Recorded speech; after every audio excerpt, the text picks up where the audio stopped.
The Secrets of Technology is brought to you by the StarQuest Production Network and is made possible by our many generous patrons. If you'd like to support the podcast, please visit sqpn.com/give. You're listening to The Secrets of Technology.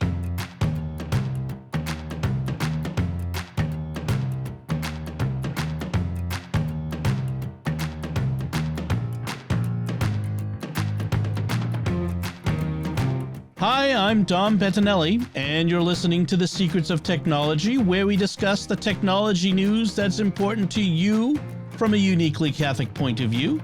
And joining me today on the panel are Joanne Mercier. Hey, Joanne. Hey, Dom. And Father Cory Sticha. Hey, Father Cory. How's it going? Very well. Folks, be sure to check out another show on the StarQuest Network you're sure to enjoy called Raising the Bets. It's a show that I do with my wife, Melanie. You can find that wherever you find fine podcasts or at sqpn.com/bets. That's BETTS. And we talk about all kinds of great things, including we talk about books, movies, TV shows, and cooking. It's one thing that I want to make sure people know, because we sometimes get asked about doing a cooking show on StarQuest, and I'm like, well, we kind of do one. So check that out at Raising the Bets. So let's get into today's episode. As our annual tradition, we like to do this Christmas gift guide round of a few episodes. We take about a month and do some Christmas gift guides, and to help you figure out what to get that techie in your life, or maybe put on your own Christmas list. And we've already done 1 week where we talked about what was that? Wearables. That's right. We talked about wearable tech and last time. And so this week, Joanne and Father Cory and I will be talking about Christmas gift ideas for our hobbies. And we've got a variety of hobbies here, and so it should be fun to talk about. And let's just get right into it. Joanne, why don't you go first? What's your hobby that you're going to be talking about, and what's your first gift idea for that hobby? Well, about 20 some odd years ago, I began getting interested in my family and where we had come from. So I started getting into genealogy. So it's not a hobby after 20 some odd years. It's a lifestyle. So I hate to say that, because every time you get together with your family, once you become the family historian, so what did you find out this time? So I figured for those out there who are either starting it or just interested because they're seeing all these commercials on television about getting your DNA kits, disclaimer, better know what you're getting into when you get into a DNA kit. Yep. I figured I'd give something for the novice, something for all different stages of genealogy. So I'm going first, I take it, and I will start with, if you're going to do any type of genealogy nowadays, it definitely is something you do online. When I started, we were still into the paper stuff, and you still had to physically go to like a historical society to get information, or your local library. Now it's all done from home, and I think through the pandemic, a lot of people did a lot of digging. So the best thing to do for that person who's just maybe starting out is to get with one of the companies that has a subscription service, so that you can go and look at records online. Of course, I will tell you that Ancestry is probably your best bet, because they have the biggest selection of records online. And plus, they're a one-stop shopping. So that if you're interested in doing, and I'm going to talk about DNA testing with this one, if you're interested in doing DNA testing, then you can put the two together. So Ancestry has 3 levels of gift giving, so to speak. You can get the American subscription, which is just American records. That's good for people who have a lot of colonial ancestors. Because I'll tell you, those of us who are more newly into America, like my grandparents came here in the very late 1800s, late 1900s, early 20th century, that doesn't do me any good. So if you're into really American ancestry, then you need to get the American one first.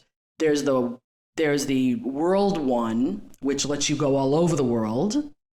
And then there's the big bonanza one, where not only do you get all over the world, but you get newspaper subscriptions, and because newspapers have a lot of information on your relatives and not just the police logs. I have an uncle who was a policeman in Philadelphia, and he was hurt in the race riots in the 60s, and they did a whole series of articles on him. And I didn't know until I started digging in the Philadelphia newspapers and found it. Cool. Yeah, it was really, really cool. So these subscriptions go 6 months. You're smart to do the 6 months, because here's the pro tip on all of this. If you do the 6 months, you can let it run out, okay? And within a month or two, they will come back to you and say, "Oh, we now have it on sale for half price." Oh, yeah. Bang, back in. This is how I've been doing it, because right now I'm on the world one. On a 6-month world one will cost you $150 just for 6 months. You know, the American one costs $100 for 6 months. The big one, I think, costs, I want to almost say $200. And I'm trying to find that exact amount. But you can go on the site, you can buy your budding genealogist or if you want to add to somebody's life, you know, you can buy them a gift subscription and it will go straight to them. They'll get the email, they get the whole thing. Nice. You know, I've got an Ancestry.com family tree too. And one of the things I like about it is I go through like binges, like once a year, I kind of get the bug, and I'll subscribe for a month. And, you know, and then I'll let it lapse, but the tree stays there, and all the information, you just don't have access to the sources like you do otherwise.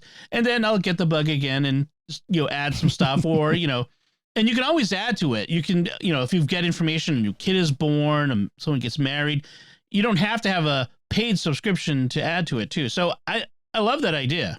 No. And if you also get into the DNA part of it, they will allow you to have a tree that you can put up. You just can't research, and you're always able to get to your DNA matches. So, but I caution, you know, I did want to suggest DNA kits, but you know what? You really need to be ready for that. That's not something a budding person in family history should do first. Yeah. Because the Pandora's box that you can open with a DNA kit is serious business. So to be explicit about what that is what you're hinting at is you can find out that maybe someone in your family had other family members that you didn't know about, that perhaps a male relative, because that's usually what it is. Obviously, usually if a female relative cheats and has a kid, that's fairly easy to figure out. But but that's happened. Also, if someone in your family tree has committed a crime, that can sometimes lead to the police showing up and saying, someone in your family tree has committed a crime according to your DNA. We have like DNA evidence. We'd like to, you know, find them, which maybe you want to help the police and that sort of thing. That's fine. But you have to be aware that that could happen. Right. And usually that doesn't happen on an ancestry type of thing. It would happen more on a site called GEDmatch, and you would have to actually click on a box that says, yes, you may use my information for the police. They try very hard not to get this information out, like have it just laying out there for people, because you're dealing with people's stories, with people's livelihoods, and with people's families, and it can be very, very traumatic for folks. I mean, these what we call non-paternity events, you know, have really destroyed people because they never knew. There was an interesting local story to you and me, Joanne, about this unsolved murder. This woman they called the Lady of the Dunes. Her body was discovered on the beach in Provincetown, Mass, about 50 years ago. And only recently, in the last few months, did they discover who she was, her actual identity through her DNA, through a DNA match. And it was kind of sad because they found her son, who had been given up for adoption and had been searching for her all these years, only for him to find out that she had been murdered 50 years ago, which was kind of sad, but at least he knows. So, but they're doing such great work in that area, finding people who were lost, that this is where DNA is a good thing. But with subscriptions to like Ancestry, if somebody wants to get into genealogy and they don't want to jump onto gift giving, the paid stuff right away, you can always go to familysearch.org. That's the free site. yeah. But what you're not going to get is the wealth of information and the depth of the record keeping that they have at Ancestry. Yeah, we had my grandfather and grandmother coming over from Sicily, the ship records, like the ship they embarked on and that sort of stuff. It's a lot of fun. And as a whole family thing, if you want to do it with your kids, a little older kids, like teen kids, if they get it all interested in family history, that would be so much fun to do with them. That's a good one. Remember, the Bible starts with the New Testament starts with a genealogy. That's right. Yeah.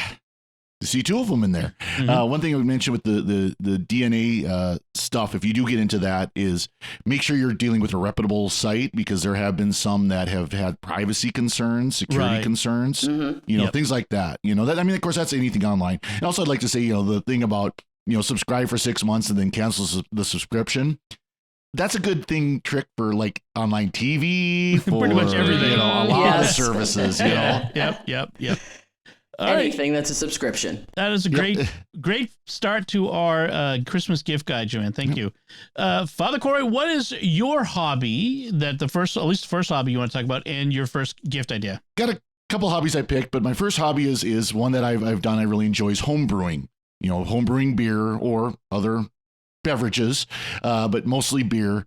It's enjoyable to do. It's enjoyable to consume the results of it if you do it right. And I kind of went with this first one. I went with the Sears Wish Book item. You remember the Sears Wish Book? Yes. As a kid, you'd go through and you'd find the biggest, the best toys and everything, and circle them and give them to your parents and say, "I want these." Well, this is my Sears Wish Book item, and it's a all-in-one brewing system. So a lot of times when you brew, like the way I do it, I use a propane burner on it with a pot sitting on top of it, and fill it with water and everything. And it's a little more labor because you got to move the pot and all this kind of stuff.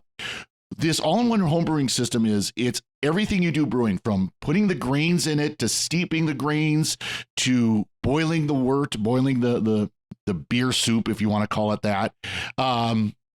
Everything up to the point where it's ready to have the yeast added. It's all done in this pot. It recirculates. It can pump from the pot into your fermenter, into the vessel where the wort is going to turn into beer, thanks to the yeast. It does it all in one unit. So it's not like the big breweries where they've got their boiler over here and they've got their mash tun where the steeping goes on, and no, it's all one unit.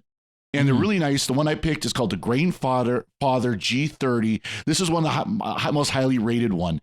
You can get it either in 110 volts for those of us in the United States that don't have a lot of 220 access, or a 220 system for those who do. You get the lower level one. It takes longer to boil the water. That's just physics. Yep. But they're great systems. You put the little strainer pot inside this kettle. You fill it with the grain. You fill it up with water. You let it recirculate and get all that good sugar out of that grain. Pull the grain out, start it boiling, add the hops, do that whole process and everything. So they make it a lot easier. This is very much a wish list for me. It is much more expensive than probably everything else people are going to pick, but I wanted to do this one because this is, like I said, kind of a wish list of mine, but about $900 for the whole kit, for everything you need to do everything up to putting it into the fermenter. So they're really nice systems, and they're a lot of, it makes it a lot easier. Let's just put it that way. It's even got an app. You can control it via Bluetooth. Yes. So nice. Yeah, it's all electronic control. And then the nice thing about it, because like I said, the way I homebrew is using a propane burner, a turkey burner. It's the same kind of thing that people do for, doing their deep fried turkeys. It doesn't have a lot of fine control. Yeah. This, you tell it, I want it at 156 degrees, and it just sits there. It stays because it's electric. Right. And then I want to take it to boiling, and so it ramps it up to boiling temperature. Right. Nice. Awesome. Speaking of the Sears Wish Book, my pick every year that I wanted was that little motorized car that you could drive around, Oh, nice. Oh. Never got it. uh, one of these days. So that's a very good pick. So my first hobby, the first hobbies I want to talk about is camping. I love to go camping with my family, with our scouts, and I've had for years. I had one of those Coleman stoves, the 2-burner stoves with a little propane bottle that attaches to it. Yeah. And it was okay. It was pretty good. It wasn't inexpensive, but it lacked fine control. It was either afterburner or off. So it made cooking things sometimes a challenge, like bacon was either soft or burned, that sort of thing. So I decided to finally splurge a little bit, got my family the Camp Chef, that's the brand, Mountain Series Everest 2X high output 2-burner cooking system. This was the highest rated one I could find out there that of this type of stove. And yeah, this is really nice. It's big enough. I can put 2 pots on it, 2 good sized pots on it. It's got really good output, really fine control of the temperature. It's easy to clean. It's lightweight. It really weighs almost nothing. And the nice thing is I got an adapter hose, which it's not part of the pick, which I can hook up like a regular propane tank to. So now I can run it all week, when off camping with the family, and not have to keep replacing those little green bottles, which are crazy. And I even got like a two output valve, so I can hook up my lantern to it as well at the same time. Nice. So it's a really nice system. But the stove itself, I've used it on camping several times. It's got a built-in, lighter and all that sort of stuff. Really nice. And if you like to go camping, if you have scouts, that sort of thing, if you know scouts, if you have a scout troop that your kids are part of, maybe even, as a gift to the troop for the kids to take with them, this is a nice little gift. Hey, Tom, is this something that people might be interested in having around, or is it just too big for like an emergency kit if you have like an electric oven or stove and you can't do anything? Was just going to say the same thing, that's exactly what they're great for. Now, you want to use it outdoors. This is an outdoor. Okay. The burning propane, you want to do that outdoors. But they also sell, and I didn't have the link for this in the show notes, but little 1-burner, what are they called? I should look it up, but they are 1-burner gas stoves with a, if you give me a second, I will look it up because I got one of these as well. And these can be used indoors as well. Let's see, I'm trying to look on my Amazon orders really quick while we're doing this. Those of us who live in Snowland kind of think of these things. Yeah, well, that's the thing. Okay, so yeah, Chef Master butane countertop range. So butane you can use indoors. Okay. And so if you watch YouTube videos of people do like cooking videos, you'll see these all the time. And so I'll put a link to it in the show notes too.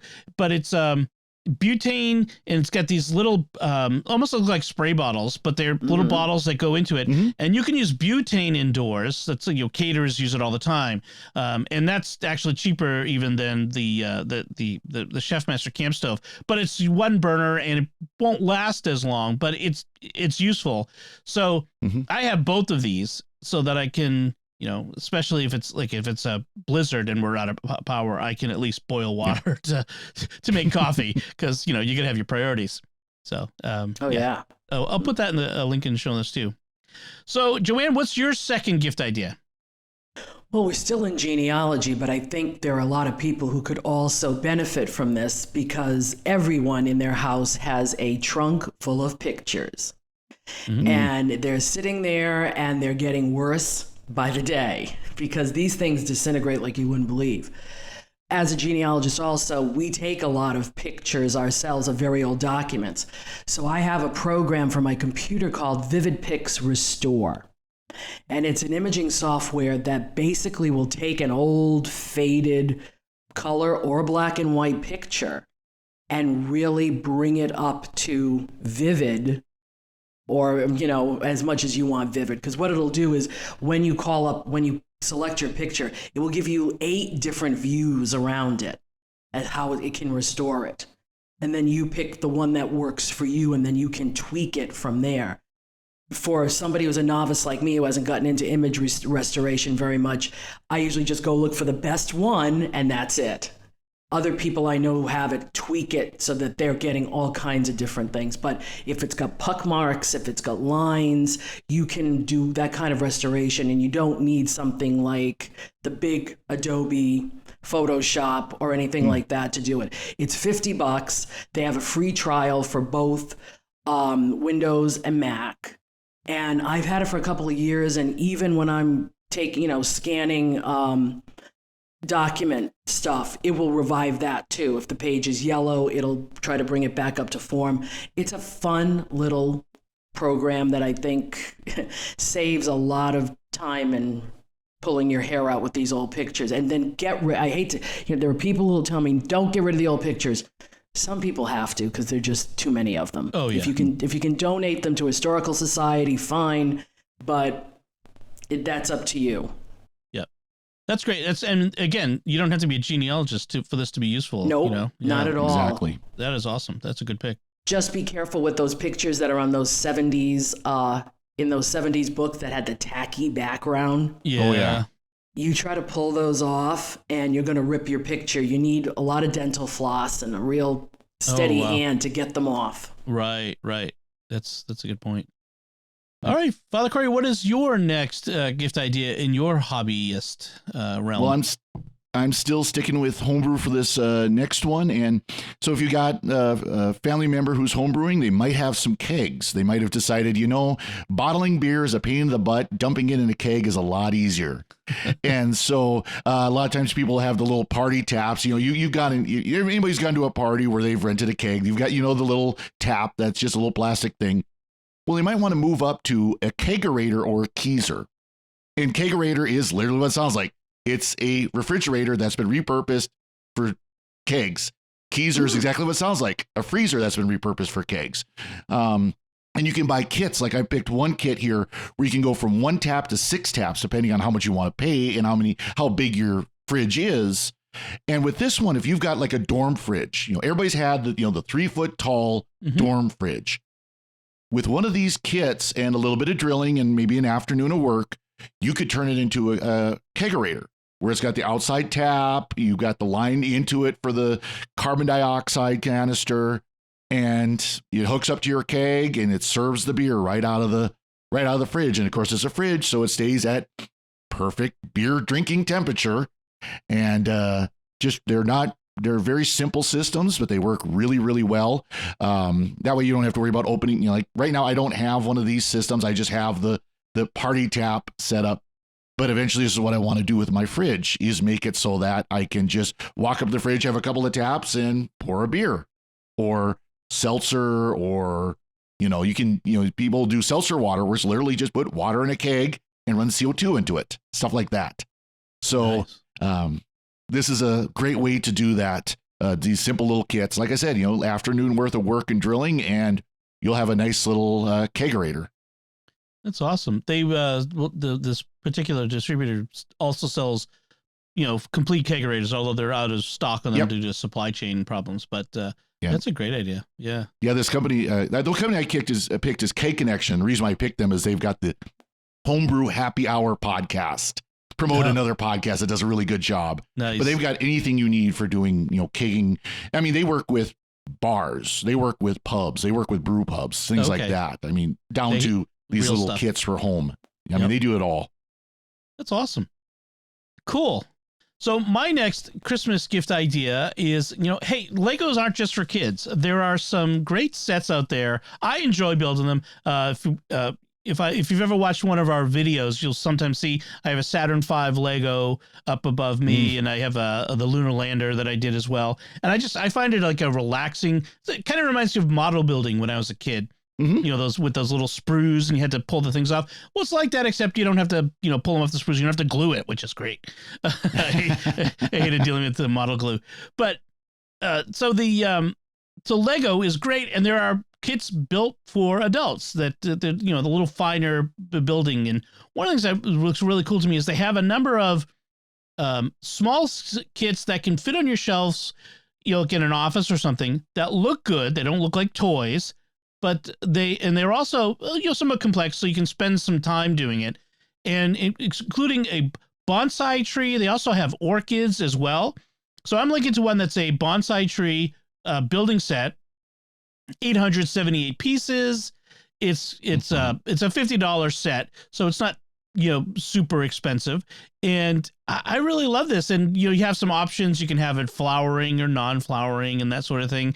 And it looks good. I'd be happy to have this sitting on a shelf in an office or that sort of thing. I mean, it's clear that it's a Lego, but it's a little more sophisticated than your kids' TIE Fighter, Star Wars TIE Fighter Lego that they're playing with.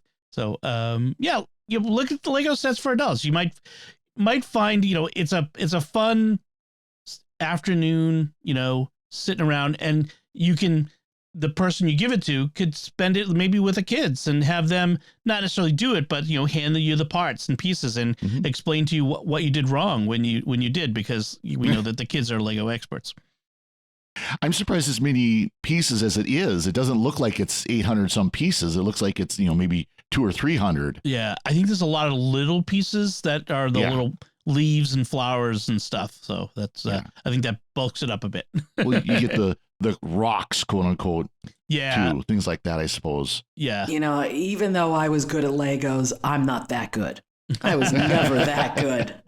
Yeah, they have a succulents one that's 771 pieces, and an orchid which is 608 pieces, and the orchid is only $40. So, it's fun. It's fun.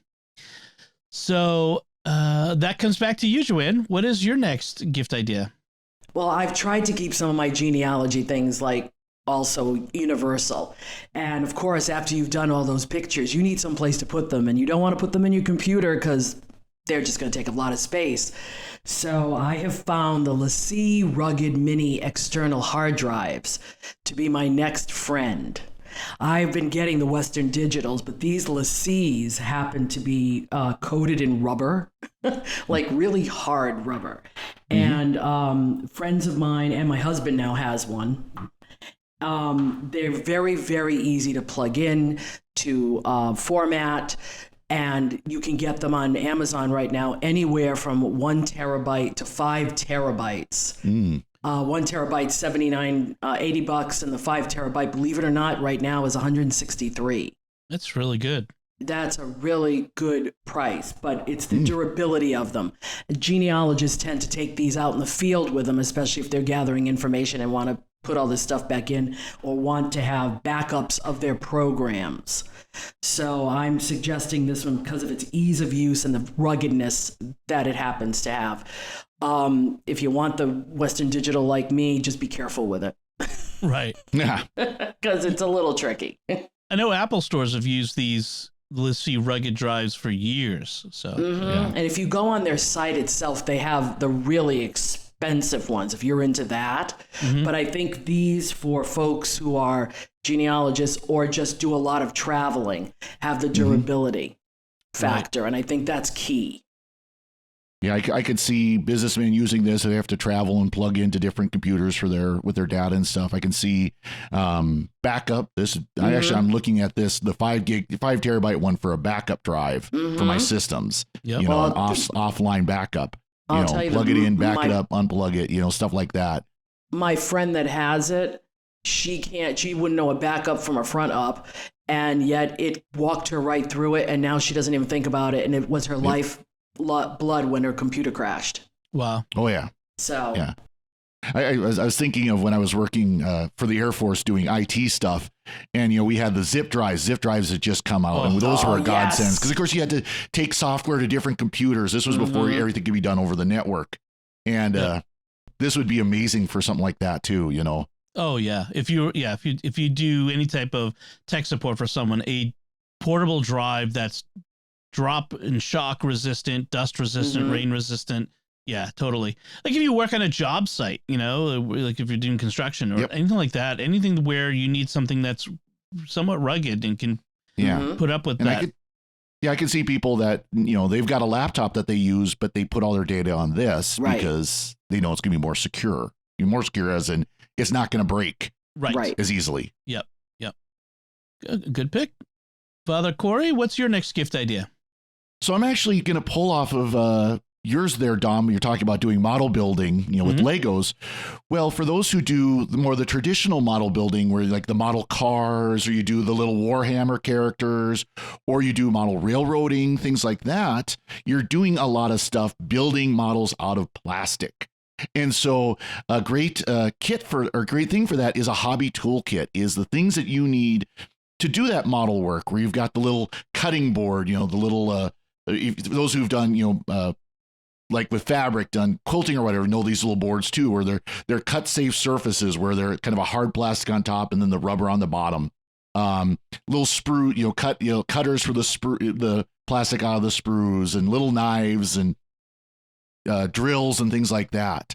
Nice. All the things you need to do this model work. Again, like I said, whether it's doing the little glued together model cars or planes, whether it's model railroading, if you've ever done any model railroading, all those are kind of the same. You build those models the same way, and so on. So a little kit like this would be kind of nice for someone who does that, because it all comes in a case and all that, where you can have it all in one place and then pull it out and do your stuff and put it away if you need to, if you don't have room to keep it out. So a little model kit like this would make their lives a lot easier, especially if you're like me, where it's like, oh yeah, I need to get this knife now, or I need to get that, and it's all kind of a mixed matched mess. Instead, you've got one kit that all works together. Right. And they have different size kits as well. Like if you want to really, get bigger, and they have kits with painting supplies and that sort of stuff. Yep. And I like that this has like, miniature files and stuff and tweezers, because you're really dealing with a lot of small things when you're doing this kind of building. Exactly. And the kit I picked here is just one I happen to find on Amazon. There's many others, but just something like this. Tweezers, I mean, that's a big one. If you've done any kind of modeling, especially real fine modeling with model railroading, you need tweezers. Yes. All right. Good one.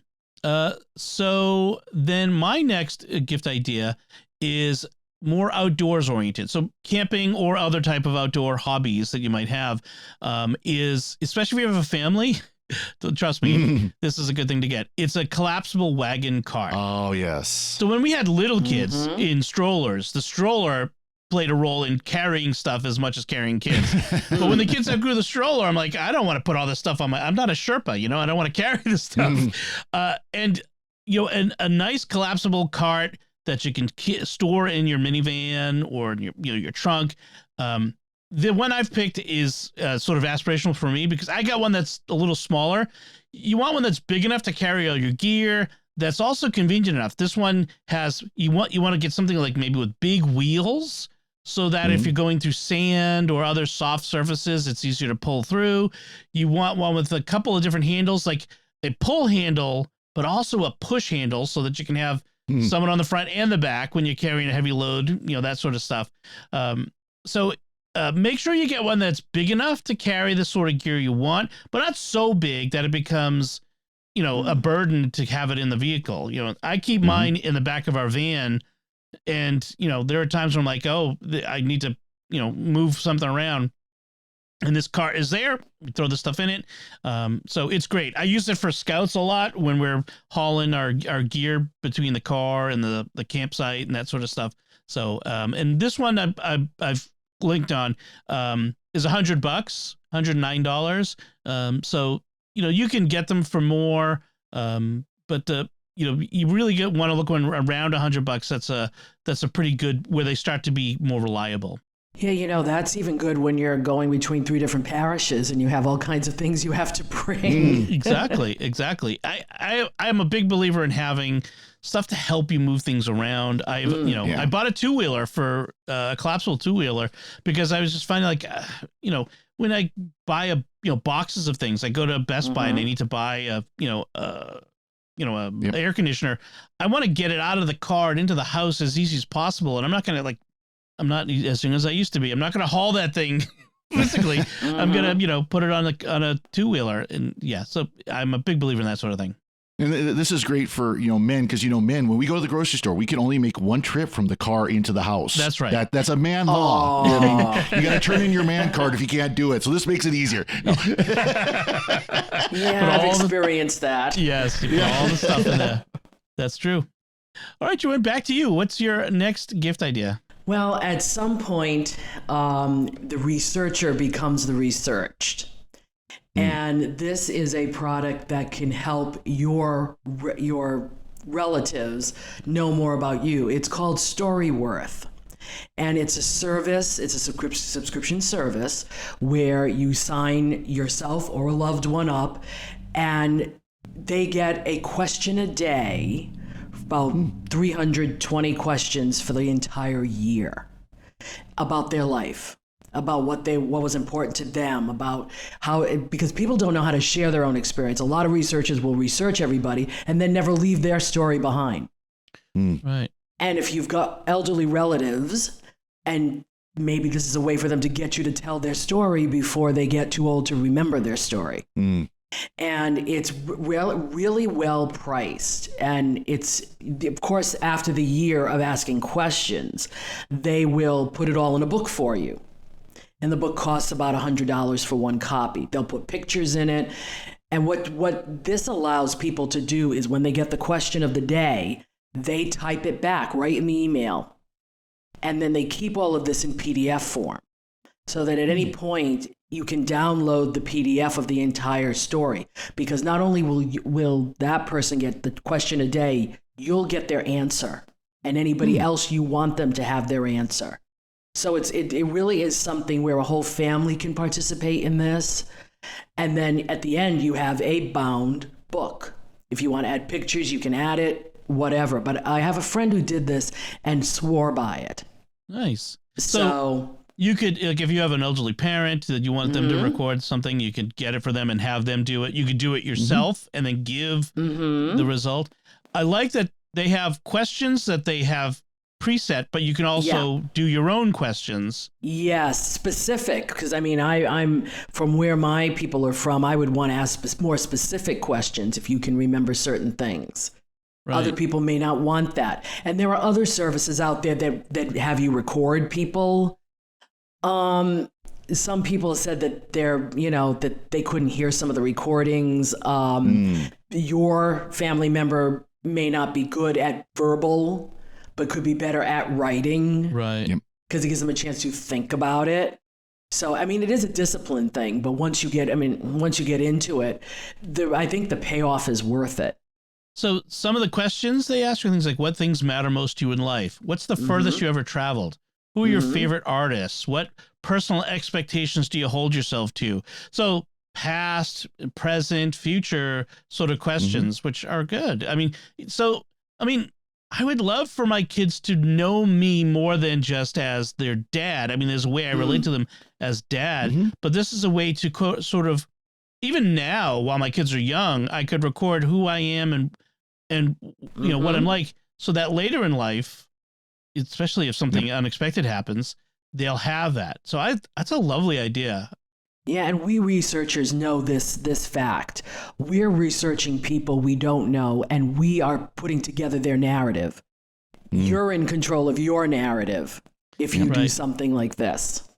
Like Hamilton said, who lives, who dies, who tells your story. You know? Exactly. Thank you for that Hamilton reference. Excellent. But that is really good. That might like right off the bat, I'm starting to think about doing that as a gift for people in my life. Excellent. Yeah.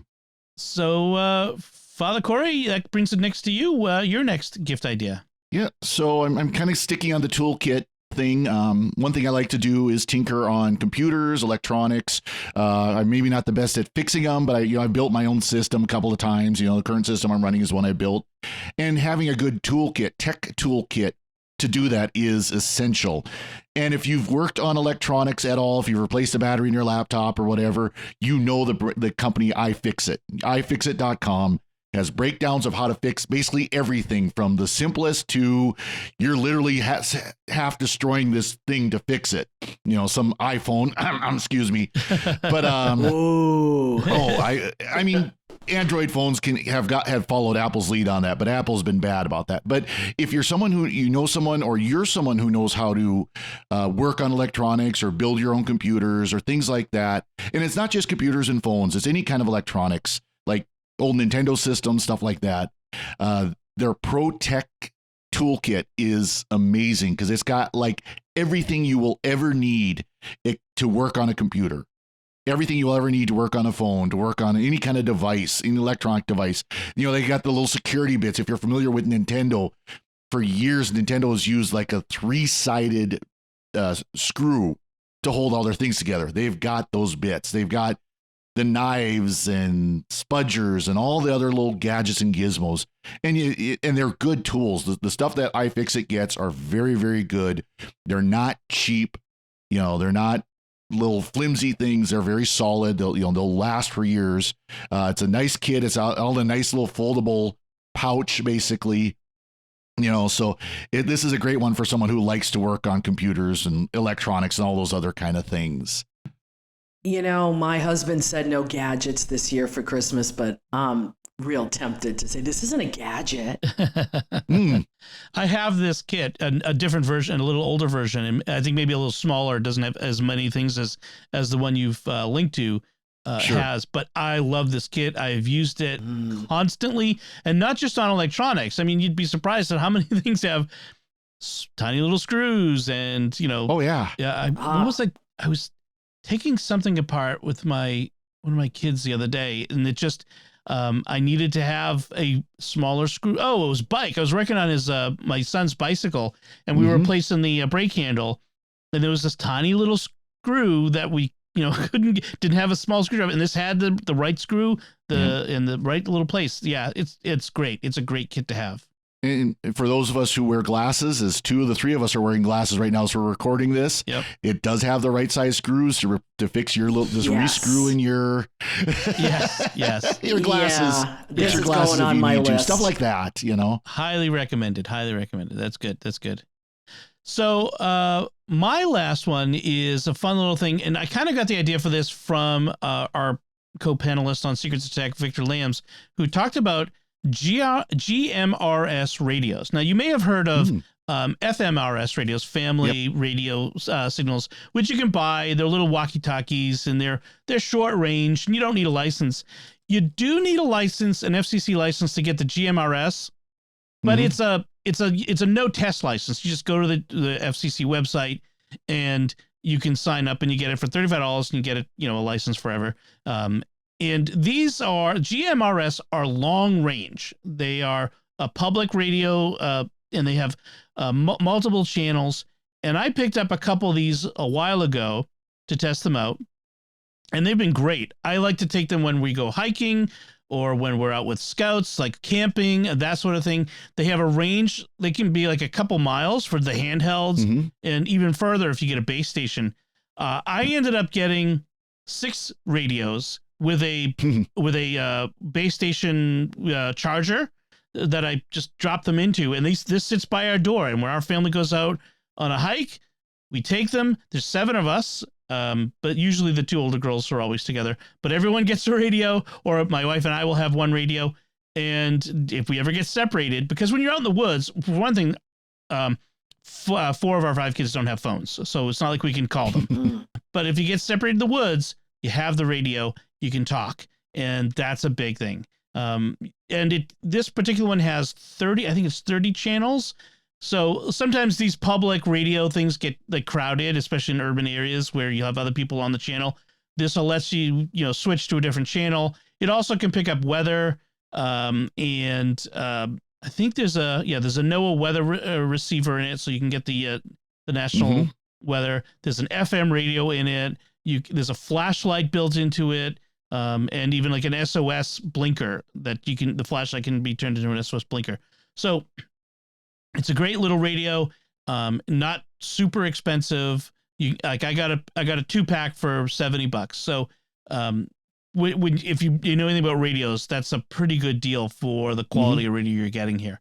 So so that's my last Christmas gift idea. See, I know people who are farmers and ranchers they'll do this. They'll get like the real professional base station where it can broadcast for miles. Yep. Because they live places where there is no cell coverage. It doesn't exist. They're out in the middle of nowhere, Montana. And so they have setups like this, or even higher level setups for, with their ranch. So it's fantastic for that. Right. And that's the thing is you can get more and more powerful systems within the same range, so you can grow as you need to. Yeah. And the fact that it's got the NOAA weather radio is incredible, because you could take one of these with you again if you're out backpacking somewhere, even if you're not using it for the radio function, to have the NOAA weather radio where there is no cell coverage again, because that radio coverage covers much further than phones do. We hear all the time about people hiking in the White Mountains of New Hampshire who get stuck out the weather turns. They didn't know it was going to turn. They have a cell phone, but that doesn't do them any good, when they're out there in the mountains. And this is a nice feature for that. Definitely here in the Rockies as well. So I get that. Yeah, but sometimes it's once a week around here. right. It's people having something to help you, stay on top of the changing weather, especially in the mountains, is very good. No, that's fantastic. Yep.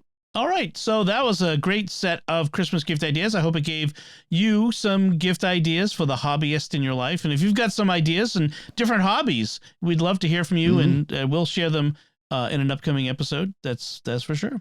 Excellent. So before we move on to our headlines, I'd like to take a moment to thank our patrons who make it possible for us to create the secrets of technology, including Brendan H., Jeff, Ernie M., Seth N., and Clint V. Their generous tax-deductible donations at sqpn.com/give make it possible for us to continue the secrets of technology and all the shows at StarQuest. And you can join them by visiting sqpn.com/give. And tax-deductible, the end of year is coming. This is a great time to make a gift and help support a nonprofit like StarQuest. So let's talk about some headlines. This first one comes up. Eufy cameras are a home security camera brand that's out there. There's a lot of different home security camera brands out there, but Eufy is a brand that's owned by Anker, which we talk about a lot. I love Anker products. And Eufy's claim was that their big selling point for a lot of people was it's all local video. It stays local. It's not stored in the cloud. That means it's more secure, so that people, very clearly have concerns about footage of their home being, out in the cloud and where anyone else can get it, or some people could possibly hack it. So Eufy's claim was, nope, stays local, doesn't get in the cloud. Well, it turns out that's not exactly true. That there is some of the camera-equipped doorbells have been uploading to the cloud even when cloud storage is disabled, and uploading facial recognition data to Eufy's cloud servers. And when this came out, Eufy's response wasn't to turn that off, but was to say, oh, we'll just let people know that this is happening. So not a great response. What do you guys think of this, though? When you have a camera, and I have my Ring video doorbell and I have a Wise Cam in the back, I mean, it's for me, and it's for just basic security. But I also know that I'm a realist. People could hack this thing. So I just don't like using them in the house with people. And the only time I use it is when I'm away and watching the dog. So it's the user needs to know these things before they put one up. And I knew this kind of thing could happen. So I think it's got to be buyer beware at this point. People know how to hack these things. Well, and the big thing about this one is, first of all, the fact that it was advertising as completely secure, that it wasn't going up to the cloud, that the only time it would transmit is when you would remotely go and get the images from your phone. That's the only time it would go to the cloud, was just to bounce through to your phone, stuff like that. And it's not the case. It was uploading to the phone or to the cloud. It is uploading to the cloud, and it's doing so. This is the other concern, unencrypted. You can point, if you're on your home network, you can point VLC to that camera. The VLC is the free video streaming software, and you can sit and look what the camera's showing, what the camera sees, unencrypted. And that's the bigger concern. And then you dig deeper into this, and it talks about the facial recognition and all kinds of hashtags and things, like not hashtags, but hashes, security hashes, but they don't change. So they know that this camera is producing this image. They can do a direct one-to-one link. So there's some real problems with this, which is sad because Anker is such a good brand. Eufy, not so much. Right. Yeah, that is very, and it's not, I should point out, it's not just the doorbell cameras. That's where they first found it, but they've since found the flaw in other Eufy cameras. And the fact that they've not fixed the hole says to me that this is a bigger problem. This is a much more substantial issue. So, Joanne, I'm with you. I have indoor cameras that are unplugged until I'm going away. I just don't trust it. I even cover my webcams and all that sort of stuff. I've got a Nest doorbell, but that's the only camera I have right now. I want to get a couple others for outside, but it's so you can only see out between my house and the garage. You can see the deer walk by. That's about all you can see if you hack into mine. Deer, coyote. You would think I would not see that. I do. Yeah, I don't worry so much about outdoors, but the indoor is the one that really worries me. So our next story is this is kind of fun. So Northeastern University here in Boston has a privacy institute in their computer sciences division. This is a graduate institute. And one of the things that they do is they look at Internet of Things devices and examine the privacy concerns and implications. So the administration at one point wanted to do a study of how desks are being used in the building, which contains the Privacy Institute and the Computer Sciences graduate school, I think. And they used these heat sensors that they placed under the desks at groin level, shall we say, so that it could tell when someone was sitting there. Well, when the students at this institute discovered it, they not only were they upset, they decided to hack the devices to see how, they were being used. And the administration's response is, oh, it's a study, it's anonymized, you don't have to worry. And one of the great lines in this one, I'm just trying to find it here, is the Cybersecurity and Privacy Institute, one of the world's leading groups studying privacy and tracking with a particular focus on IoT devices, to deploy an under-desk tracking system to the very researchers who regularly expose the perils of these technologies is at best an extremely poor look for a university that routinely touts these researchers' accomplishments. At worst, it raises retention concerns, is a serious reputational issue for Northeastern. What do y'all think of this story? Somebody wasn't thinking. Nope. Yeah. Not at all. When I first read this article, I thought, okay, they went into the students' dorm rooms, but it's not the case. It's more of a, like the library would have these little offices, basically. Yeah. So they're actually little privacy offices. So it would be easy for them to go from one to the next to the next. But one thing it says is they have to badge in to go into it. They have to swipe a badge because it's secure. The idea, of course, the students leave all their stuff there while they're doing their research or whatever. This is, first of all, the idea that they put these things in there without any notification to the students whatsoever is, okay, what's really going on? And kind of funny, one of the points in the article here, it's like, really, it's the computer science department uses these offices as well. But of course, if you're on the computer science, you're doing work elsewhere than these desks. So, we want, the computer science department doesn't actually need these desks. We can give it to other people. I think that, I love the students' response. Let's rip them all down. Let's put them on a bulletin board and say no. Yeah. Yes. And hack them. That's the other thing too. They were insecure. Got a place that studies security for Internet of Things devices. Somebody really didn't think this one out.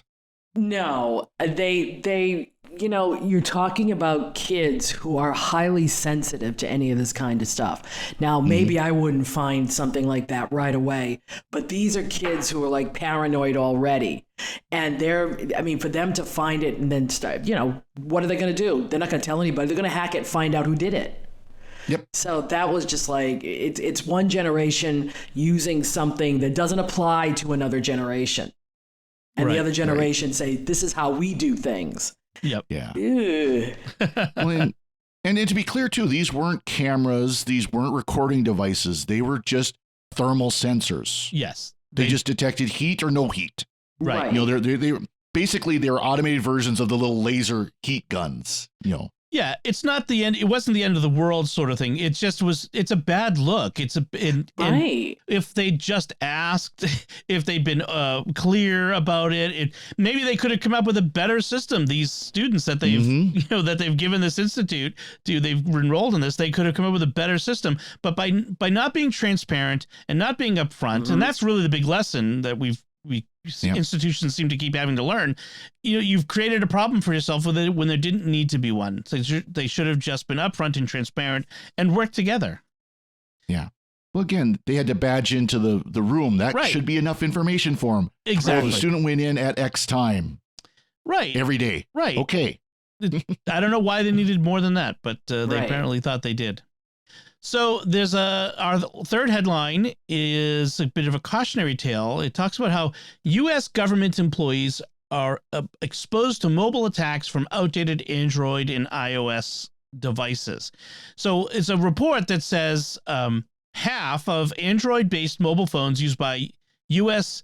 federal, state, and local government employees are running outdated versions of Android, which exposes you to vulnerabilities that can be leveraged for attacks like ransomware and phishing and other sorts of attacks, hacking attacks.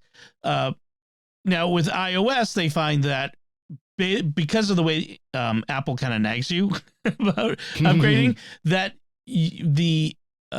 within, what they say, 10 months after iOS 15 had been made available to users, only 5% of federal government employees and 30% of state and local government devices were still running older versions of the operating system. Probably a lot of those were people on older devices, for instance, that couldn't run the newer one. With Android, 10 months after the release of version 12, 30% of federal devices and 50% of state and local government devices still needed to upgrade, which meant that they were still vulnerable to bugs. So what do y'all think of this story?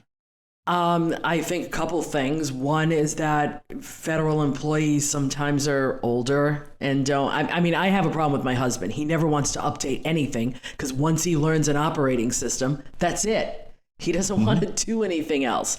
Now, I know government probably have these things attached to other systems that they don't want to update, but that's part of the problem. It's that you need to be updated in order to be secure, and that's what I keep trying to tell my husband. But until they get that across, and I think I'm not doing this to knock Android, but Android has a more specific, has a less regulated or regimented update system than Apple does, than iOS does. So I know more people on Android systems that are like way behind. Right. They said 10% of federal and another 17% of state and local devices were running Android 8 and 9, which reached end of support in 2021 in March of 2022, which means they're not getting any fixes, no updates, and the vulnerabilities are just increasing. Well, again, that's going to be a problem with older devices more likely than not. Again, where like my Pixel 4 XL, I love it. It's been a great phone, but it's end of life as far as updates are concerned. Fortunately, the 7 Pro that's going to be here today won't be, but that's another story. Yay. Good for you. But but that, and of course, the number of manufacturers and that is the problem with Android, that it is sometimes harder to stay up to date because of manufacturer issues and so on. But again, iOS, until AT&T told my mom that she had to replace her original iPhone SE back to the iPhone 5 generation, until AT&T said, no, we're sending you this iPhone 10, replace it. Yes. And it never got upgrades. So I'm sure this is the same problem too. You got some guy who's working for the federal government, and the government said, we gave you that phone 5 years ago, you're fine. And this isn't just government, and this is any big institution, and frankly, the church. It's probably worse. In fact, if you did the same survey in the Catholic Church at diocesan and parish levels, you would find a lot of the same things where people are not updating. The files are insecure. Computers are probably the same way. We need, as a church, to be doing a better job of this, because we're gonna get bit by it, and that's a bad thing. So, all right. So those are our headlines this week. Let's move on to our picks of the week. Joanne, what's your pick this week? Well, the musician in me had to do something after all the genealogy.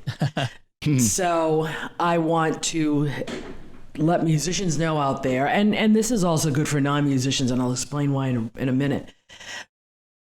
Turning pages on an iPad when you're trying to play an instrument, in which requires both hands, is somewhat difficult at times.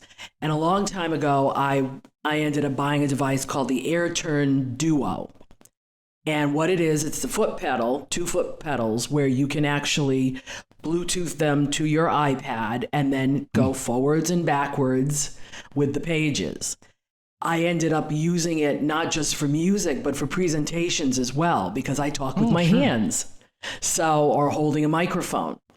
So now they're up to the 500. I think mine was the 200. They're up to the AirTurn Duo 500 now. It's $109. And I'll tell you, it does more now. It opens more apps. It also controls teleprompter apps now. It does do the presentation apps, Keynote and PowerPoint. And it says it captures video, and I have no idea if it does that or doesn't, but I just like it because for musicians who need both hands to get that third hand, it's one thing when you feel tactile paper and you can move it. It's another thing when you're on a screen. I've had the screen go every which way but loose. So this is a really great device for musicians and others to invest in that will help you turn those pages and not lose your place.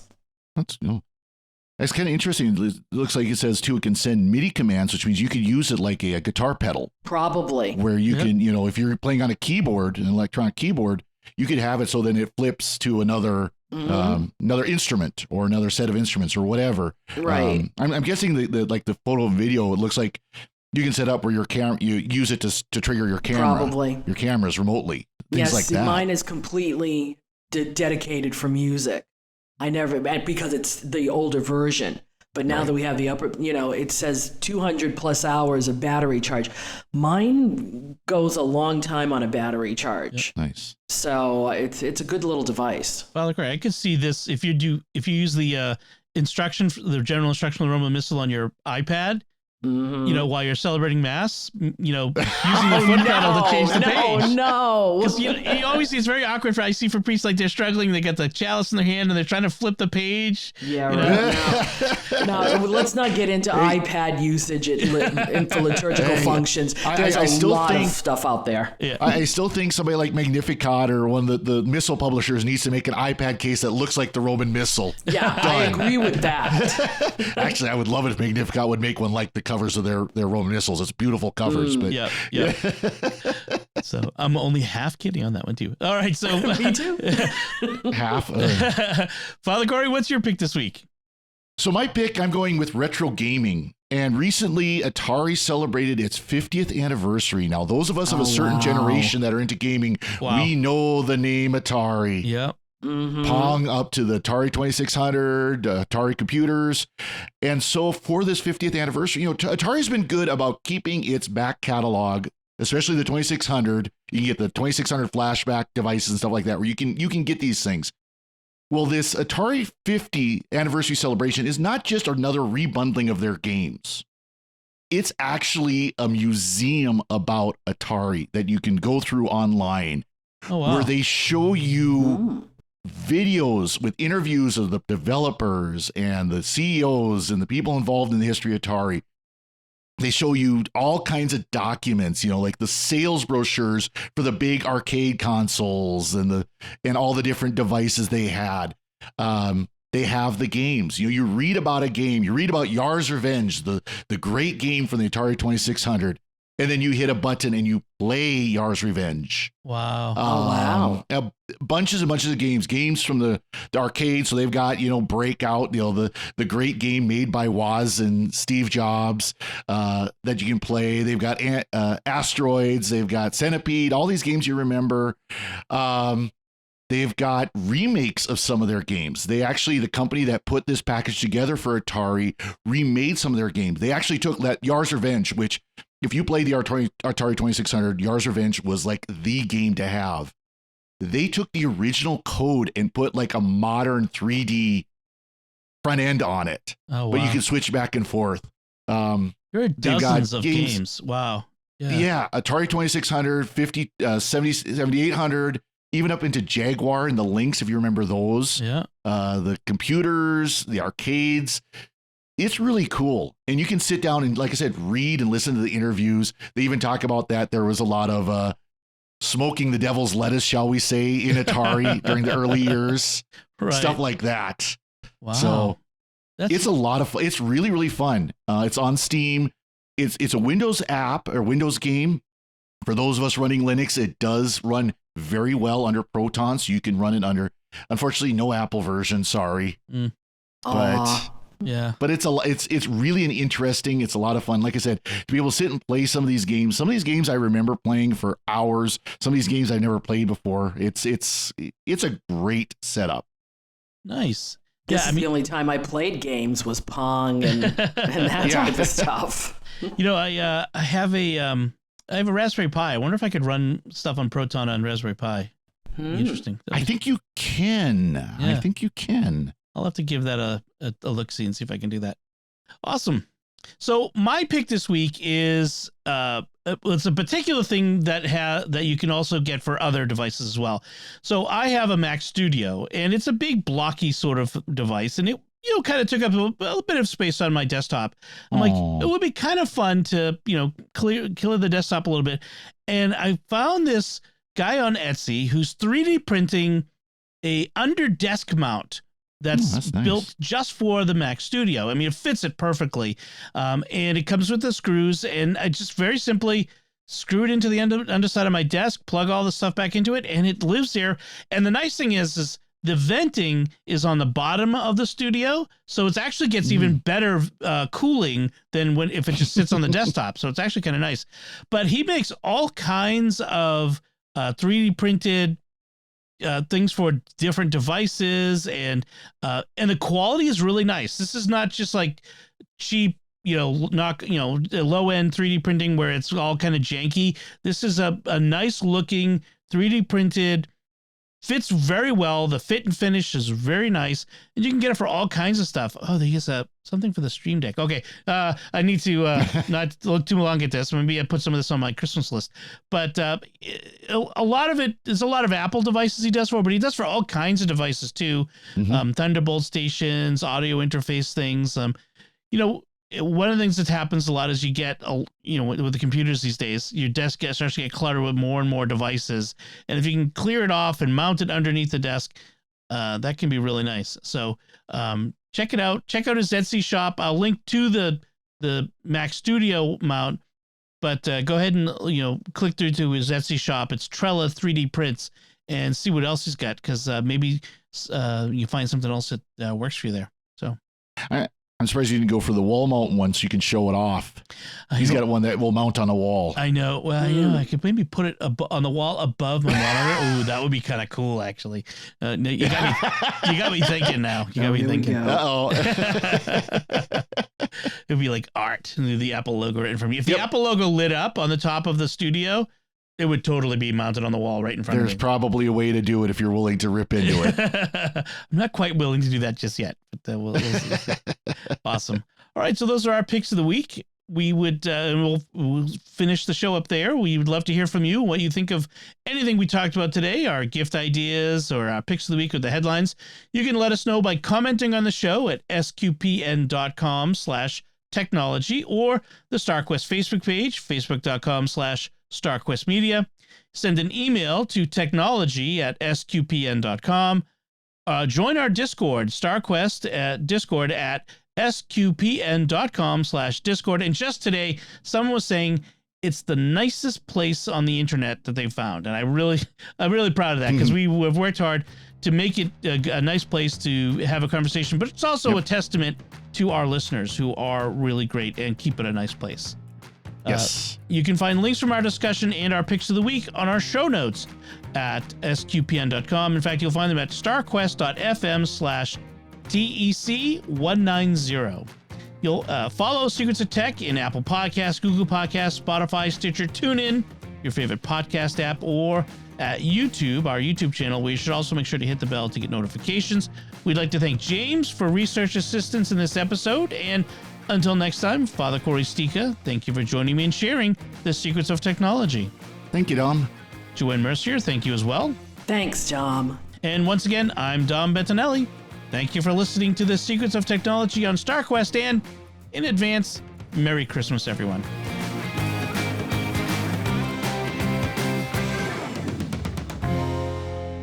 Hi, everyone. This is Dom Bettinelli, CEO of StarQuest, with a special message as we approach the Christmas season. This past year, the StarQuest network has continued to expand our mission of exploring the intersection of faith and pop culture through our many entertaining and informative programs. Now we need your generous financial support to keep producing the shows you love and to reach new audiences with more of the life-changing and uplifting programming we've been creating for more than a decade. That's why it's very important that we hear from you this Advent and Christmas, the time when nonprofits receive most of their support for the year. If you are already a supporter of StarQuest, we thank you and ask you to prayerfully consider increasing your support at this time. If you're not yet a supporter, please become one now. Every gift counts. Could you give $15 or even just $10 per month? Whatever level of support you can offer, please show your support for SQPN this Christmas. And remember that your gifts are tax deductible. Just go to sqpn.com/give. That's sqpn.com/give. May God bless you this Advent, and may you have a blessed Christmas season.